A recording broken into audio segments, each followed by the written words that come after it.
Как в такое время можно такое творить? Досмотрите это видео до конца, и вы узнаете, за что засудили 7 жителей Язгуляма. Подписывайтесь на наши обновления, будете в курсе всех последних и важных событий. Настоящий гуманитарный кризис. Так ситуацию с правами человека в Таджикистане характеризуют международные правозащитники. Суд города Хорога приговорил 7 жителей сельского джамуата Язгулям Ванджского района к различным срокам заключения за экстремизм. Среди них 3 учеников местной средней школы. Родители осужденных не согласны с приговором суда и требуют его пересмотра. Источник в суде города Хорог административного центра Горно-Бадахшанской автономной области 4 января сообщил, что приговор жителям Язгуляма был вынесен в конце декабря 2021 года. 4 взрослых получили по 6 лет колонии, 3 несовершеннолетних по 1,5 года, сказал источник, который предпочел остаться неназванным. Приговор одному из фигурантов уголовного дела вынесен заочно, поскольку он, по словам источника, покинул страну и сейчас находится то ли в России, то ли в Афганистане.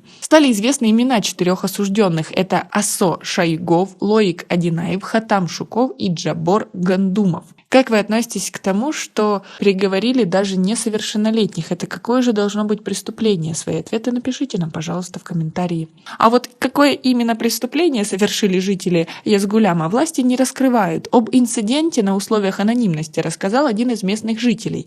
В ноябре 7 местных ребят, возвращаясь домой со сбора дров у воинской части погранвойск в Язгуляме, несколько раз кричали «Аллах Акбар». Пограничники услышали и начали стрельбу. Местные скрылись на машине. Власти Таджикистана не подтвердили и не опровергли эту информацию. Родители осужденных говорят, что их дети совершают намаз, но их нельзя считать экстремистами. Они обжаловали приговор в вышестоящей инстанции. Как вы относитесь к такой неудачной шутке? Свои ответы напишите нам, пожалуйста, в комментарии. У нас пока на этом все. Оцените наши видео подпиской и лайком. До скорой встречи!